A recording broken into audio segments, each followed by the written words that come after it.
So anyway, guys, Umpumelo also respond to the current situation. We all know that yesterday it was a birthday for Vuyokazi and her fan base. So let's get to started today. You know the rest of the hustle, Samani Piz and Wasale. Welcome to Truly Entertainment. Thank you so much for joining me. Do not forget to subscribe, to like, a comment. A happy Friday. Please take care of yourself. I love you. So guys, Umpumelo has been minding his own business. So today he posted a mini video. He was talking about a competition. Yeah, I can know. Not Dominic, guys. The people, the comment section. One thing what people will know, guys, they're gonna wanna know what is in your mind. As you all know, of your guys, she's currently trending with the alleged boyfriend, Yakia Seven. That's Zonzo, guys. So someone in the comment section went on to say, "Awume kancane ngey'tabane Zonzo uthatha intombi yakho unethuba lokulungisa izinto."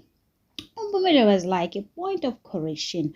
Uma wezingane zami esahlukana naye ngicela ukuthi ningangifaki endabeni zabantu. Umpumelo, guys, honestly speaking, with Binfe, has been doing his own thing. Indaba kaVuyokazi yaphela, guys. So he has wives, Amahle and a girlfriend, Terelo, guys, because they have not yet paid bride price Terelo, guys.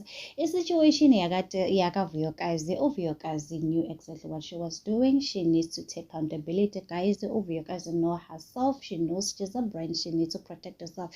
You can't party with Abu Inomrolo. What do you expect? So, guys, the fan bases are Terelo and Vuyokazi. They need to separate the two. You're gonna love Terelo without criticizing Vuyokazi. You can love Vuyokazi without criticizing Terelo, guys. Let's all be fair. Everybody's minding their own business. They are currently preparing themselves for Izinganiza's Tembo next month, guys. As you can see, they make sure they are online. They are doing everything, to push issue. Yeah, but guys, a reality show. We can see even Masam Salego, he's busy posting. Noma one day go TikTok. They're just doing their own thing, guys. It has nothing to do with Vuyokazi. Now, Vuyokazi, she needs to take accountability. She was trending yesterday. Today, she came out to do a video explain her side of the story, what happened. So let's all forgive and forget. It is a Friday. It is a day. So do not forget to subscribe, to like, a comment. A happy Friday.